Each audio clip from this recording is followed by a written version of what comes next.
Hello and welcome to another edition of the Ask the Pedalist podcast. We are here today with Makund and I am Rob. How are you doing, Makund? Rob, good evening. How are you? I'm doing pretty well, man. I'm doing pretty well. Last time we spoke about the Poseidon bike that I have, and a question on trail etiquette came up. And one of the issues I face is dogs off leash in my trail rides, both mountain bike, gravel bike, Oh, yeah. anything that's not on the road. Before I jump into that, I know you have a dog. Wanted to see if you can share us a little bit about your pet.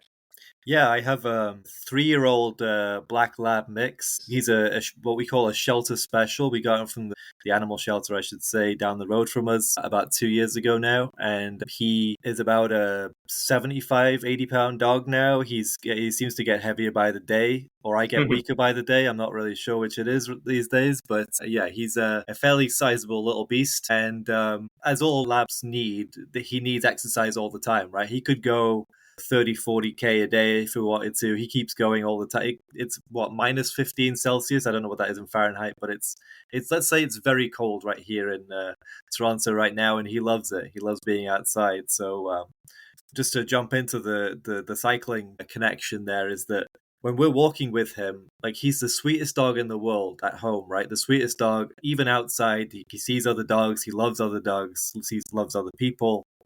It's only with cyclists where he turns into this, I don't know what you would call it, but some sort of like, have you ever read the book Cujo? I think it was a movie too. The Stephen King. Stephen King, exactly. It's Stephen King, but a switch just flips and he becomes this sort of like angry dog, and he starts pulling at the leash and trying to pull you towards a cyclist when he sees it.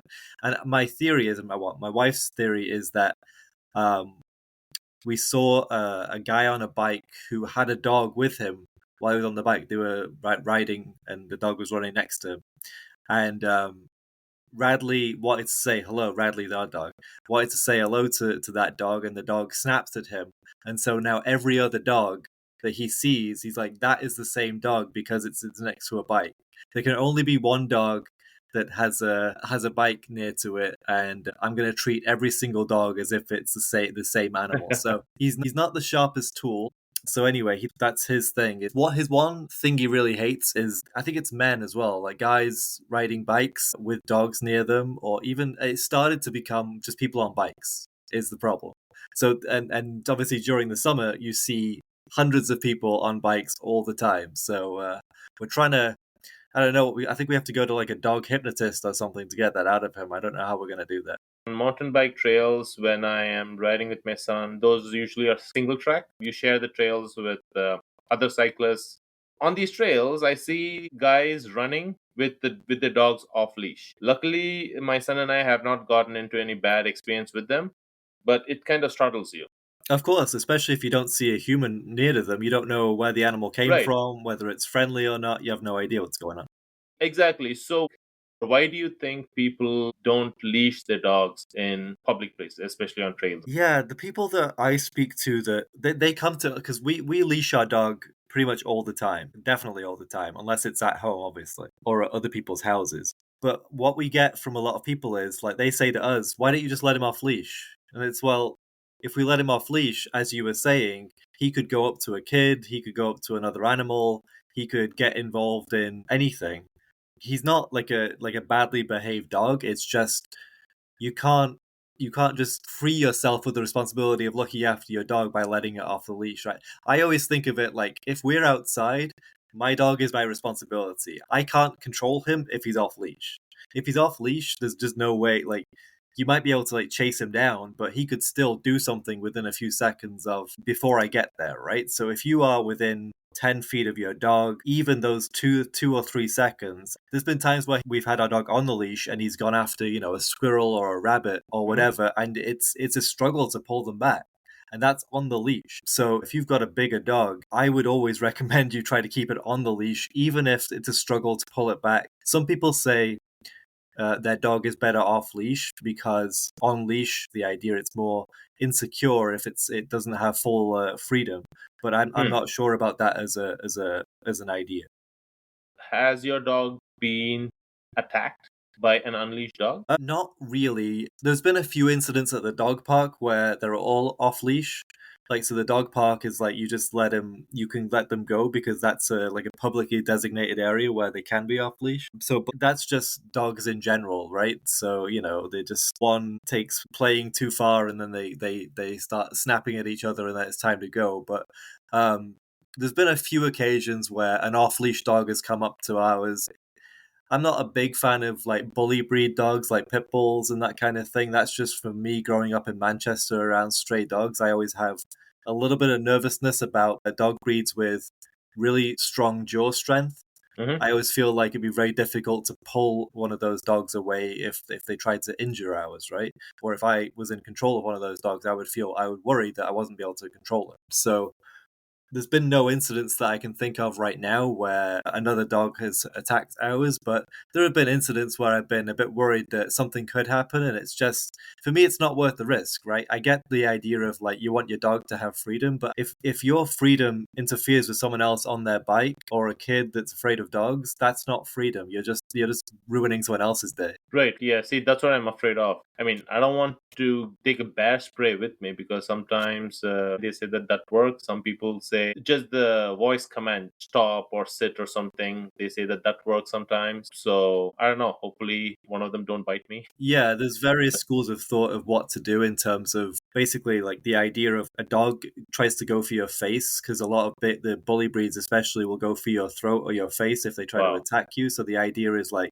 if you want to minimize your injuries, the idea is to put your wrist or your hands as close to possible as in their mouth so that they can't then they'll clamp on your hand, but better that than your head or your neck or your eyes Oh, or right, something, right? right. Yeah. So the idea is like as long as you can withstand some pain while the owner sorts it out, like you might have to get stitches in your wrist, but it prevents it from causing more serious injuries, I guess. But again, I don't know the best way to sort of restrain these animals because some of these animals, you see them, they're like 120 pounds and Right. they probably have like a jaw strength like a crocodile or something, right? So they can cause a lot of damage relatively quickly. So I guess the to defend yourself as much as possible. I mean, it seems unfair, but you've got to be really aggressive with some dogs. You've got to make sure that they realize that it's not worth attacking. It's like Yes, a sir. wild animal in nature, right? I have my frame pump with me that I carry with me, the portable pump my tires. That's my what do you call consolation. At least back of my mind, have something.